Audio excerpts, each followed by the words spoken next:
From the Northway Bank Online Newsroom, I'm Gare McKenzie. This local and regional news update is brought to you by Northway Bank. Get big savings close to home with Northway Bank's Community Sense digital coupon book, filled with valuable money-saving coupons from hundreds of Northway Bank business customers. Visit northwaybank.com for more info. Northway Bank with 17 locations throughout New Hampshire. The people you know, the bank you trust, member FDIC, equal housing lender. North Conway Fire Chief Pat Priest says a bathroom vent fan probably overheated and caused a fire at a home in North Conway this morning. North Conway firefighters were called to a ranch-style house at 57 Artist Falls Road shortly after 6:30, and a first alarm was declared a few minutes later. That brought firefighters from Conway, Redstone, and Bartlett, as well as North Conway Ambulance. No one was home at the time. The fire was quickly brought under control, and no one was hurt.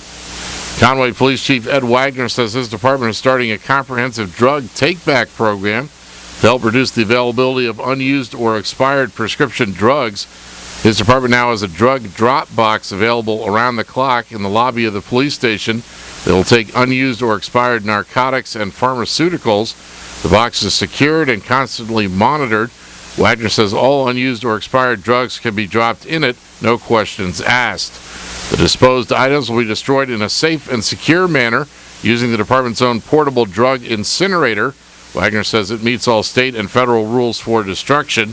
Hypodermic needles and liquids will not be accepted, and all plastic wrapping should be removed before items are placed in the box.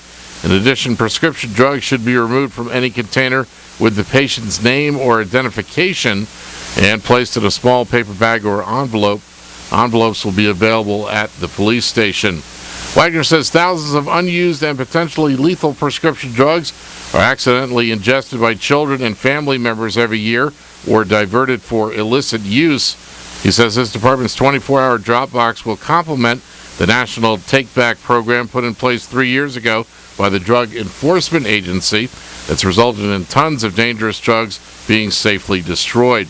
Anyone with questions about the program should call Conway Police at 603-356-5715. North Conway firefighters and emergency personnel had a busy afternoon Monday responding to recreation-related incidents. Chief Pat Priest says his personnel in North Conway Ambulance responded to Diana's Baths shortly before 1:15 after getting a report a 46-year-old man had slipped and injured his hip. Apparently he was seeing the falls and slipped and fell on some very slippery rocks, which injured his right hip. So we packaged him and carried him out to the ambulance with Forest Service personnel also. The victim was near the top of the falls, and responders used a wheeled Stokes litter to roll him out about a quarter mile over a nearby moat hiking trail to a waiting ambulance, and he was then taken to Memorial Hospital in North Conway. While on their way to help the man, responders discovered a 6-year-old boy had slipped and hit the back of his head. The boy was treated at the scene, and his parents said they would drive him to the hospital. None of the injuries were considered life-threatening.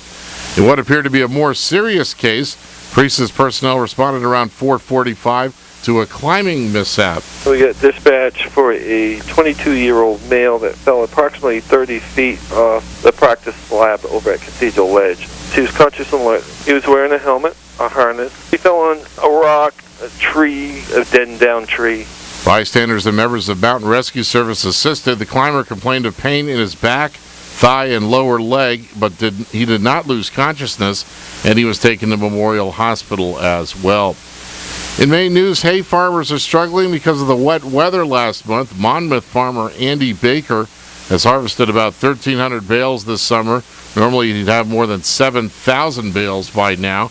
Baker and other farmers tell the Morning Sentinel the consistent rainfall last month and early this month prevented them from harvesting their hay while lowering the quality of the yields. Farmers say they hope for warm and dry conditions in the weeks ahead, so their second hay cutting of the season will be productive.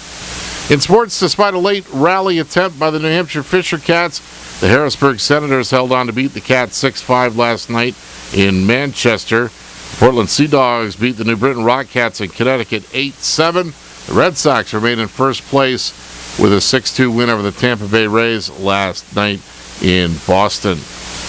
In the weather today, mostly cloudy with a slight chance of showers this morning. Then mostly sunny with a chance of showers and thunderstorms this afternoon. Highs in the upper 70s, west winds around 10 miles per hour. Mostly clear and cooler tonight with lows in the mid-40s, around 50 in southern Carroll County. Northwest winds around 10 miles per hour in the evening, becoming light. And mostly sunny on Thursday, highs in the mid-70s. From the Northway Bank Online Newsroom, I'm Gare McKenzie.